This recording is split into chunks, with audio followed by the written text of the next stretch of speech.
Hi, my name is Cassidy, and I chose to do my health presentation over abortion. Every once and again, I'm just going to pull this forward just so you can get a better view of what I'm looking at here.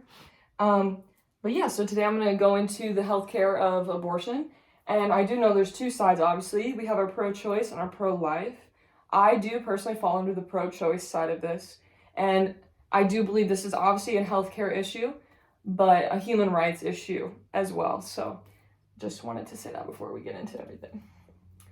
All right, so a little bit of history about the Roe v. Wade trial. It was a historic landmark decision in 1973 to give the constitutional right to those seeking an abortion. And unfortunately, in June of 22 this year, this was overturned by the Supreme Court. This decision dismantled 50 years of legal protection and paved the way for individual states to curate or outright ban abortion rights.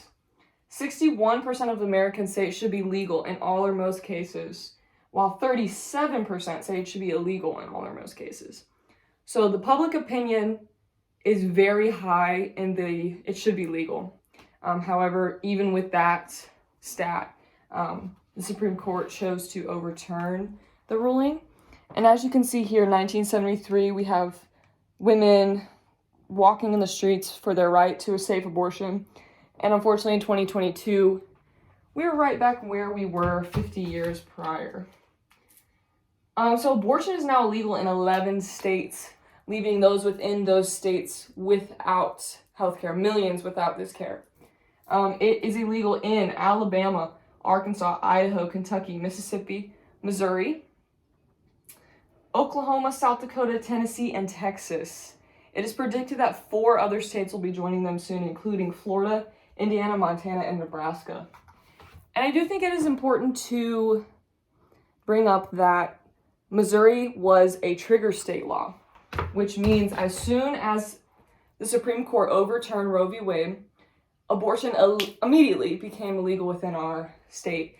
And I think that's important for us to know as young people, just how our government views us and how they want to protect us as human beings. So, all right, so here I have included some photos of the medical facilities that you can visit to receive the abortion procedure.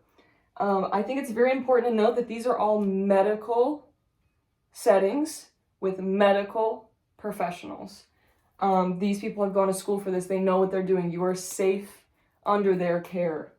They're safe and controlled environments to where those who need to undergo the procedure can go with feeling safe and know that they'll be okay at the end of it. I just think that this is a very important image to keep in your head of what we no longer have within Missouri, but also those 10 other states, again, leaving those millions without this care. And this can lead to unsafe abortions, or it can lead to keeping unwanted pregnancies, which doesn't do much for the person or society either. So whenever we talk about people's views on abortions, there's a lot that goes into this.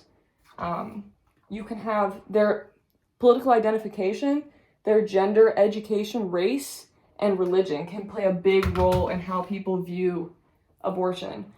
Since we're talking about college students specifically, I just wanted to get down to the root of it and just focus on age, because we're talking specifically why should college students care about this. So, all right, so right here we have a graph done by the Pew Research Center. 18 to 29-year-olds, 74% say it should be legal in all or most cases, with 25 opposing that. And as you look up the graph, you can see that as the ages go up, definitely the amount who are for abortion goes down, but it still is always higher than it should be illegal.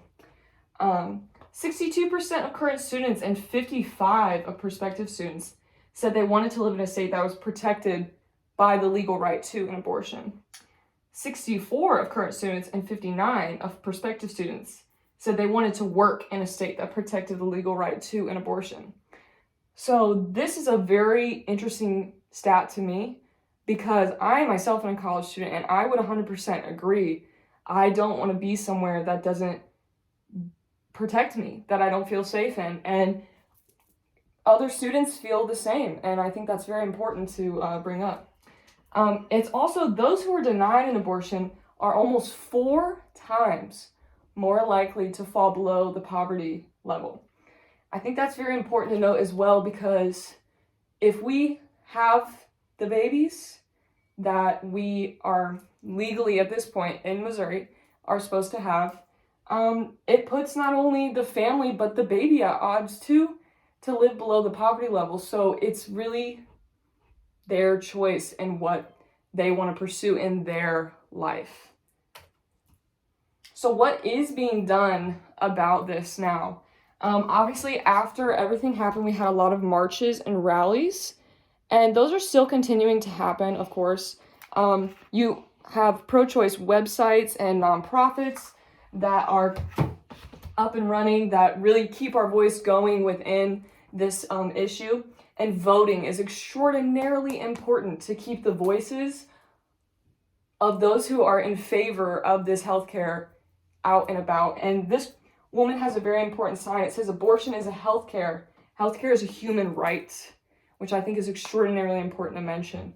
The strong attitudes that everyone has about this really pushes us forward. We saw in the midterms elections just a couple days ago that a lot of historical things happen within the Democratic Party, which does usually care about abortion rights.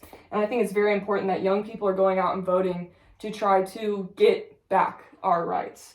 And also something I wanted to mention was what happened in Kansas in August. They were voting for yes in favor of abortion or no in favor of abortion. And I just wanted to show the outcome of that. I think that so many people across the country are looking at Kansas tonight.